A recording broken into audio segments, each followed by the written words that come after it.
ನಮಸ್ಕಾರ. ನನ್ನ ಯೂಟ್ಯೂಬ್ ಚಾನಲ್ಗೆ ಸ್ವಾಗತ. ವಿದ್ಯಾರ್ಥಿಗಳೇ ಮತ್ತು ಆತ್ಮೀಯರೇ, ಇಂದಿನ ವಿಡಿಯೋದಲ್ಲಿ ನಾನು ಸಂಚಿಯ ಹೊನ್ನಮ್ಮ ಬರೆದಂತಹ ಪೆಣ್ಣು ಪೆತ್ತವರು ಪೆರ್ಚುವರು ಅನ್ನುವಂತಹ ಈ ಒಂದು ಸಾಹಿತ್ಯದ ಸಾರಾಂಶವನ್ನು ಹಾಕ್ತಾ ಇದ್ದೇನೆ ವಿದ್ಯಾರ್ಥಿಗಳೇ. ಮೊದಲಿಗೆ ನಾವು ಸಂಚಿಯ ಹೊನ್ನಮ್ಮ ಈಕೆಯ ಪರಿಚಯವನ್ನು ನೋಡ್ತಾ ಹೋಗೋಣ. ಕನ್ನಡ ಸಾಹಿತ್ಯದಲ್ಲಿ ಒಂದು ಅಪೂರ್ವವಾದಂತಹ ಗ್ರಂಥ ಹದಿಬದೆಯ ಧರ್ಮ. ಸಂಚಿಯ ಹೊನ್ನಮ್ಮ ಹುಟ್ಟಿದ್ದು ಯಳಂದೂರಿನಲ್ಲಿ. ಚಿಕ್ಕದೇವರಾಜನ ಆಸ್ಥಾನದಲ್ಲಿ ಸಂಚಿಯ ಊಳಿಗದವಳಾಗಿದ್ದಳು. ಸಂಚಿ ಅಂದರೆ ಒಂದು ಚೀಲ ಅಂತ ಅರ್ಥ. ಅದರ ಒಳಗಡೆ ವೀಳ್ಯದೆಲೆ ಮುಂತಾದವನ್ನು ರಾಜನ ಆಸ್ಥಾನದಲ್ಲಿ ಯಾರಿಗೆಲ್ಲ ಬೇಕೋ ಅಂಥವರಿಗೆ ಕೊಡುವಂತಹ ಒಂದು ಸಂಚಿಯ ಕೆಲಸವನ್ನು ಮಾಡುವವಳಾಗಿದ್ಳು. ಮಹಾರಾಣಿ ದೇವರಾಜಮ್ಮಣ್ಣಿ ಅವರ ಸೂಚನೆಯ ಮೇರೆಗೆ ಈ ಗ್ರಂಥವನ್ನು ರಚಿಸಿದ್ಲು ಎನ್ನಲಾಗಿದೆ. ಚಿಕ್ಕದೇವರಾಜನ ಆಸ್ಥಾನದ ಕವಿ ಸಿಂಗಾರಾರ್ಯನ ಶಿಷ್ಯಳಾಗಿದ್ದಳು. ಈ ಹದಿಬದೆಯ ಧರ್ಮದಲ್ಲಿ ಒಟ್ಟಿಗೆ 9 ಸಂಧಿಗಳಿವೆ. ಹೆಣ್ಣು ಯಾವ ರೀತಿ ಬದುಕಬೇಕು, ಯಾವ ಮೌಲ್ಯಗಳನ್ನು ಮೌಲ್ಯಗಳನ್ನು ಆದರ್ಶಗಳನ್ನು ಅಳವಡಿಸಿಕೊಳ್ಬೇಕು, ಹಾಗೆ ಸತಿ ಧರ್ಮದ ಮಹತ್ವಗಳೇನು, ಪತಿಯ ಶುಶ್ರೂಷೆಯ ವಿಧಾನ, ಅತ್ತೆ ಮಾವಂದಿರ ಸೇವೆ ಮಾಡುವಂತಹ ಕ್ರಮ, ತಂದೆ ತಾಯಿ ಒಡಹುಟ್ಟಿದವರು ಮತ್ತು ಸಕಲ ಬಂಧು ಬಾಂಧವರ ಬಗೆಗೆ ಪರಸ್ಪರವಾಗಿ ನಡೆದುಕೊಳ್ಳುವಂತಹ ವಿವರಗಳನ್ನು ತನ್ನ ಗ್ರಂಥದಲ್ಲಿ ಆಕೆ ವಿವರಿಸಿದ್ದಾಳೆ. ನಿಮಗೆ ನೀಡಿರುವಂತಹ ಈ ಪೆಣ್ಣು ಪೆತ್ತವರು ಪೆರ್ಚುವರು, ಇದರಲ್ಲಿ ಹೆಣ್ಣು ಗಂಡು ಅನ್ನುವಂಥದ್ದು ಸೃಷ್ಟಿಯ 2 ಕಣ್ಣುಗಳು. ಆದರೆ ಹೆಣ್ಣನ್ನು ತುಚ್ಛವಾಗಿ ಹೀನಾಯವಾಗಿ ನೋಡುವಂತಹ, ಆಕೆಯನ್ನು ಅಬಲೆ ಎಂದು ಹೀನೈಸುವಂತಹ ಒಂದು ಕೆಟ್ಟ ಪದ್ಧತಿ ಈ ಸಮಾಜದಲ್ಲಿ ಬೇರು ಬಿಟ್ಟಿದೆ. ಲಿಂಗ ತಾರತಮ್ಯ ಅನ್ನುವಂಥದ್ದು, ಹೆಣ್ಣು ಗಂಡು ಭೇದ ಭಾವವನ್ನು ಮಾಡುವಂಥದ್ದು ಈ ಒಂದು ಆಧುನಿಕ ಸಮಾಜದಲ್ಲಿಯೂ ಕೂಡ ಇಂದಿಗೂ ಕೂಡ, ಅಂದಿನಿಂದ ಹಿಡಿದು ಇಂದಿಗೂ ಕೂಡ ಒಂದು ಪಿಡುಗಾಗಿಯೇ ಉಳಿದಿದೆ. ಆದರೆ ನಿಜವಾಗಿ ನೋಡಬೇಕಂದ್ರೆ ಹೆಣ್ಣು ಅಬಲೆಯಲ್ಲ, ಆಕೆ ಹುಟ್ಟಿದ ಮನೆ ಮತ್ತು ಸೇರಿದ ಮನೆ, ಅಂದರೆ ತಂದೆ ತಾಯಿಯರಿಗೆ ಹುಟ್ಟಿದಂಥ ಈ ಮಗಳು ತನ್ನ ಮನೆಯನ್ನು ಕೂಡ ಬೆಳಗ್ತಾಳೆ, ಹಾಗೆ ಮದುವೆಯಾಗಿ ಹೋದಂತಹ ತನ್ನ ಗಂಡನ ಮನೆಯನ್ನು ಕೂಡ ಬೆಳಗುವಂತಹ ಈಕೆ ಒಬ್ಬ ಚೈತನ್ಯ ರೂಪಿಯಾಗಿದ್ದಾಳೆ, ಒಂದು ಶಕ್ತಿ ರೂಪಿಯಾಗಿದ್ದಾಳೆ. ಗಂಡಿಗೆ ಸರಿಸಮಾನವಾಗಿ ನಿಲ್ಲಬೇಕಾದಂಥ ಎಲ್ಲ ಜವಾಬ್ದಾರಿಗಳನ್ನು ಕೂಡ ಅವಳು ನಿರ್ವಹಿಸಬಲ್ಲಳು ಅನ್ನುವಂಥ ಒಂದು ವಿಚಾರದ ಮಂಡನೆ ಈ ಕಾವ್ಯದಲ್ಲಿ ಇದೆ. ಮೊದಲಿಗೆ ಈ ಭಾಗವನ್ನು ನೋಡುವ. ಪೆಣ್ಣು ಪೆತ್ತವರು ಪೆರ್ಚುವರು. ಪೆಣ್ಣು ಪೆತ್ತವರ ಬಳಗ ಬೆಳೆಯುವುದು ಬೇಗ, ಪೆಣ್ಣು ಪೆತ್ತವರು ಪೆರ್ಚುವರು. ಪೆಣ್ಣು ಪೆತ್ತುದರಿಂದೆ ಪೆಸರೆನಿಸಿತು ಮಿಗೆ ಬಣ್ಣವೇರಿತ ಪಾಲ್ಗಡಲು. ಇಲ್ಲಿ ಸಂಚಿಯ ಹೊನ್ನಮ್ಮ ಹೇಳ್ತಾಳೆ, ಪೆಣ್ಣು ಪೆತ್ತವರ ಬಳಗ ಬೆಳೆಯುವುದು ಬೇಗ. ಯಾವ ಮನೆಯಲ್ಲಿ ಒಬ್ಬ ಹೆಣ್ಣು ಮಗಳು ಹುಟ್ಟುತ್ತಾಳೋ ಆಕೆಯ ಬಳಗ, ಆಕೆಯ ಕುಟುಂಬ ಮತ್ತಷ್ಟು ಹೆಚ್ಚಾಗುತ್ತಾ ಹೋಗ್ತದೆ. ಪೆಣ್ಣು ಪೆತ್ತವರು ಪೆರ್ಚುವರು. ಪೆಣ್ಣನ್ನು ಪೆತ್ತವರು ಅಂದರೆ ಹೆತ್ತವರು, ಪೆಣ್ಣು ಅಂದರೆ ಹೆಣ್ಣು, ಹೆಣ್ಣನ್ನು ಹೆತ್ತವರು ಪೆರ್ಚುವರು, ಹಿರಿದುಗೊಳ್ಳುವರು. ಅಂದರೆ ಹೆಣ್ಣು ಹುಟ್ಟಿದ್ರಿಂದಲೇ ಆಕೆಯ ವಂಶ ಹೆಚ್ಚಾಗ್ತಾ ಹೋಗ್ತದೆ. ನೀವೆಲ್ಲ ಕೇಳಿದ್ದಿರ್ಬೋದು, ಹೆಣ್ಣೊಂದು ಕಲಿತರೆ ಶಾಲೆ ಒಂದು ತೆರೆದಂತೆ ಅಂತ. ಆಕೆ ಇಡೀ ಒಂದು ಕುಟುಂಬವನ್ನೇ ಆಕೆ ಒಂದು ಶಿಕ್ಷಣವನ್ನು ಉಳ್ಳಂತಹ ಒಂದು ಎಲ್ಲರಿಗೂ ಶಿಕ್ಷಣವನ್ನು ನೀಡ್ತಾಳೆ, ವಿದ್ಯೆ ಕಲಿಸ್ತಾಳೆ. ಪೆಣ್ಣು ಪೆತ್ತವರು ಪೆರ್ಚುವರು. ಇಂತಹ ಹುಡುಗಿ ಹೆಣ್ಣು ಮಗು ಹುಟ್ಟಿದ್ರಿಂದ ಆಕೆಯ ಹೆತ್ತವರೂ ಕೂಡ ಹಿರಿದುಕೊಳ್ತಾರೆ, ಸಂತೋಷಗೊಳ್ಳುತ್ತಾರೆ. ಪೆಣ್ಣು ಪೆತ್ತುದರಿಂದ ಪೆಸರೆನಿಸಿತು ಮಿಗೆ. ಹೆಣ್ಣನ್ನು ಹೆತ್ತುದರಿಂದಲೇ ಹೆಸರಾಯಿತು, ಹೆಚ್ಚಾಗಿ ಹೆಸರಾಯಿತು. ಬಣ್ಣವೇರಿತು ಕಡಲು. ಹಾಲಿನಂತಹ ಕಡಲು ಬಣ್ಣವನ್ನು ಹೆಚ್ಚಿಸಿಕೊಳ್ಳುತ್ತದೆ. ಅಂದರೆ ಈ ಹೆಣ್ಣು ಮಗು ಹುಟ್ಟಿದ್ದರಿಂದಲೇ ಹೆಣ್ಣಿನ ಆ ಸಂಸಾರ ಅನ್ನುವಂಥದ್ದು, ಆ ಕುಟುಂಬ ಅನ್ನುವಂಥದ್ದು, ವಂಶ ಅನ್ನುವಂಥದ್ದು ಬೆಳೆಯುತ್ತಾ ಹೋಗುತ್ತದೆ. ಈಕೆಯಿಂದಾಗಿ, ಹೆಣ್ಣು ಮಗುವಿನಿಂದಾಗಿ ಆಕೆಯ ಹೆತ್ತವರಿಗೆ ಒಳ್ಳೆಯ ಹೆಸರೂ ಕೂಡ ಬರುತ್ತದೆ. ಹೆಣ್ಣು ಹೆತ್ತುದರಿಂದಲೇ ಪೆಸರೆನಿಸಿತು ಮಿಗೆ. ಹೆಚ್ಚಾಗಿ ಹೆಣ್ಣು ಹೆತ್ತದ್ದರಿಂದಲೇ ಅವರಿಗೆ ಹೆಸರಾಯಿತು. ಆಕೆ ಇದ್ದುದರಿಂದಲೇ ಪಾಲ್ಗಡಲು ಬಣ್ಣವೇರಿತು. ಹಾಲಿನಂತಹ ಕಡಲು ಬಣ್ಣವೇರುತ್ತಾ ಹೋಗುತ್ತದೆ. ಇದನ್ನು ನಾವು ಈ ಭಾಗದಲ್ಲಿ ಗಮನಿಸಿದೆವು. ಈಗ 2ನೇ ಪದ್ಯ ಭಾಗ ನೋಡಿ. ಪೆಣ್ಣಿಂದ ಪೆರ್ಮೆಗೊಂಡನು ಹಿಮವಂತನು, ಪೆಣ್ಣಿಂದ ಭೃಗು ಪೆರ್ಚಿದನು, ಪೆಣ್ಣಿಂದ ಜನಕರಾಯನು ಜಸವಡೆದನು, ಪೆಣ್ಣ ನಿಂದಿಸಲೇಕ ಪೆರರು. ಪೆಣ್ಣಿಂದ ಭೃಗು ಪೆರ್ಚಿದನು, ಭೃಗುವಿನ ಮಗಳು ಲಕ್ಷ್ಮಿ. ಲಕ್ಷ್ಮಿಯಿಂದಾಗಿ ಆತನ ಹೆಸರು ಹೆಚ್ಚಾಯಿತು. ಪೆಣ್ಣಿಂದ ಜನಕರಾಯನು ಜಸವಡೆದನು. ಪೆಣ್ಣಿಂದ ಅಂದರೆ ಸೀತೆಯನ್ನು ಹೆತ್ತಂತಹ ಜನಕರಾಯನೂ ಕೂಡ ಹೆಸರನ್ನು ಯಶಸ್ಸನ್ನು ಪಡೆದನು. ಪೆಣ್ಣು ಎಂದು ನಿಂದಿಸಲು ಏಕೆ ಪೆರರು? ಪೆಣ್ಣು ಎಂದು ಯಾಕೆ ನಿಂದಿಸುತ್ತಾರೆ ಹೆರವರು ಬೇರೆಯವರು? ಅಂದರೆ ಹೆಣ್ಣಿನಿಂದಲೇ ಹಿಮವಂತ ಪರ್ವತರಾಜನ ಮಗಳು ಪಾರ್ವತಿಯಿಂದಾಗಿ ಹಿಮವಂತನು ಹೆಸರುಗೊಂಡ. ಅಂದರೆ ಇಲ್ಲಿ ಪಾರ್ವತಿಯನ್ನು ಮದುವೆಯಾದಂತಹ ಶಿವನಿಗೂ ಕೂಡ ಹೆಸರು ಬಂತು. ಪೆಣ್ಣಿನಿಂದಲೇ ಭೃಗು ಪೆಚ್ಚಿದನು. ಲಕ್ಷ್ಮಿಯಿಂದಾಗಿಯೇ ಹರಿಯು ಹೆಚ್ಚುತ್ತಾನೆ.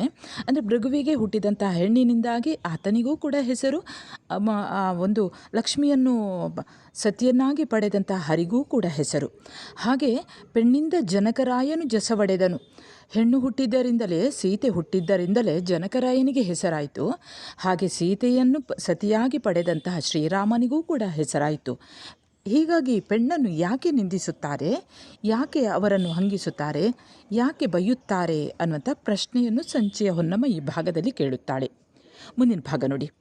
ಸಿರಿರಾಣಿಯ ಸೀತೆಯ ರುಕ್ಮಿಣಿಯ ಶ್ರೀಹರಿಯೊಡನೊಂದೇ ಹಂತಿಯೊಳು ಇರಿಸಿ ಪೂಜೆಯನ್ನು ಒಡರಿಸುವರು ಪಿರಿಯರು ಪರಿಕಿಪು ಪೊಡವರು ಪೆಣ್ಣೈಸೆ.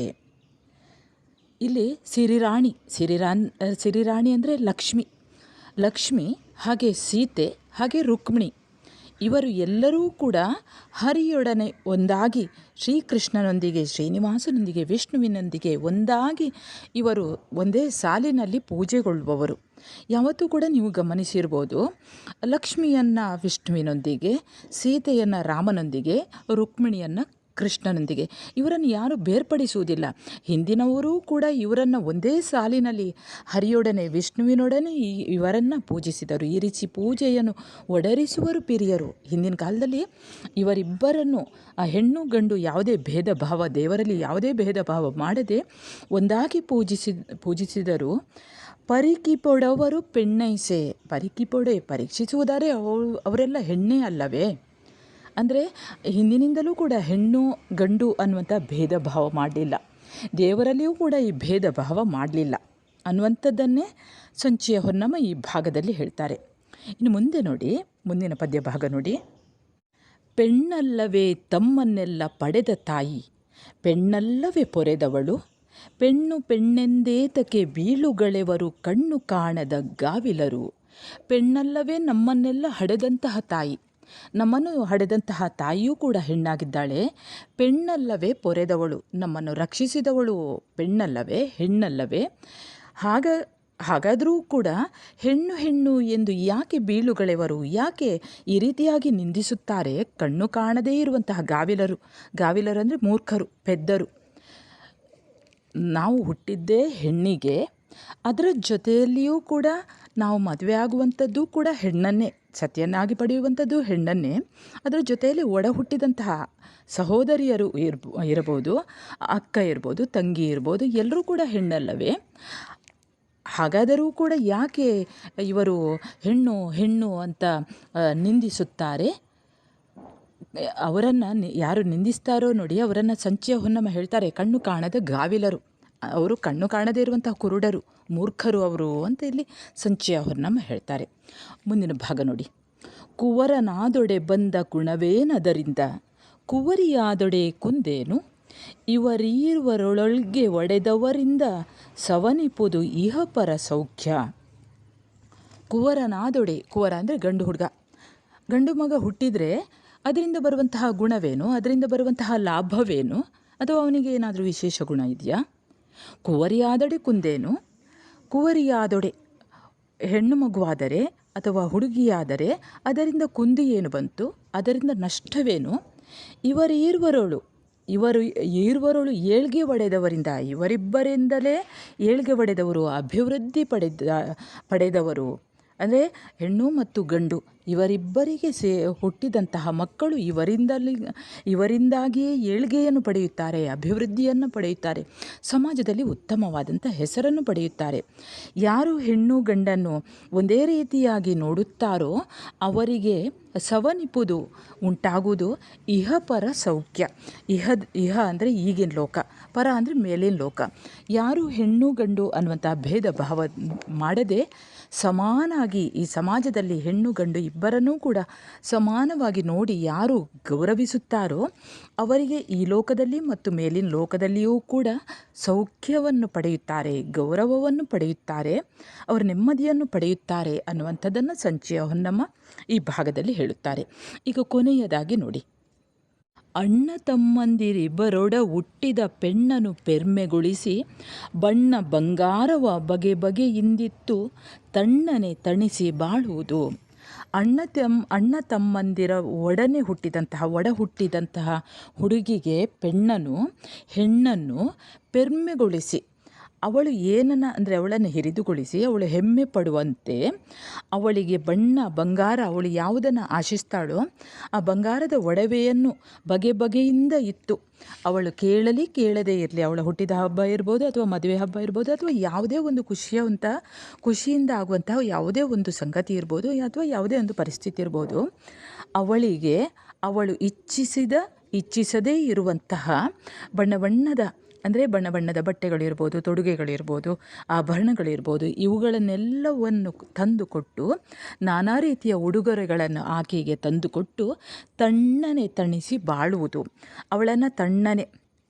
ಅವಳು ತಂಪಾಗುವ ರೀತಿಯಲ್ಲಿ ಅವಳನ್ನು ಕೊನೆಯವರೆಗೆ ಬಾಳುವುದು. ಅವಳು ತಣ್ಣನೆ ತಣಿಸಿ ಬಾಳುವ ರೀತಿಯಲ್ಲಿ ಅವಳಿಗೆ ಒಳ್ಳೆಯದನ್ನೇ ಮಾಡಬೇಕು, ಅವಳು ಏನನ್ನು ಕೇಳುತ್ತಾಳೋ ಅದೆಲ್ಲವನ್ನು ಕೂಡ ತಂದುಕೊಟ್ಟು ಅವಳು ತಣ್ಣಗೆ ಇರುವ ಹಾಗೆ, ತಂಪಾಗಿ ಇರುವ ಹಾಗೆ, ಅವಳ ಕೊನೆಯ ತನಕವೂ ತಂಪಾಗಿ ಇರುವ ಹಾಗೆ, ಒಳ್ಳೆಯ ಜೀವನ ನಡೆಸುವ ಹಾಗೆ ಅವಳನ್ನು ನೋಡಿಕೊಳ್ಳಬೇಕು ಎಂದು ಇಲ್ಲಿ ಸಂಚಿಯ ಹೊನ್ನಮ್ಮ ಹೇಳ್ತಾರೆ.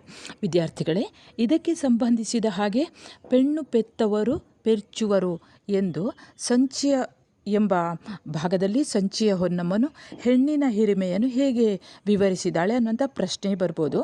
ಅಥವಾ ಯಾವುದಾದ್ರೂ ಒಂದು ಪದ್ಯ ಭಾಗವನ್ನು ಕೊಟ್ಟು ಟಿಪ್ಪಣಿ ಬರೆಯಿರಿ ಅನ್ನುವಂಥದ್ದು ಕೇಳ್ಬೋದು. ಅಥವಾ ಪೆಣ್ಣು ಪೆತ್ತವರು ಪೆಚ್ಚುವರು ಈ ಪದ್ಯ ಭಾಗದ ಆಶಯವೇನು ಅನ್ನುವಂಥ ಪ್ರಶ್ನೆ ಕೂಡ ಬರ್ಬೋದು. 1, 2, 3, 4, 5, 6 ಭಾಗಗಳನ್ನು ಸರಿಯಾಗಿ ಗಮನಿಸಿ ಇದನ್ನು ಒಂದು ಸಲಕ್ಕೆ ಕೇಳಿಸಿಕೊಂಡ್ರೆ ಸಾಕು.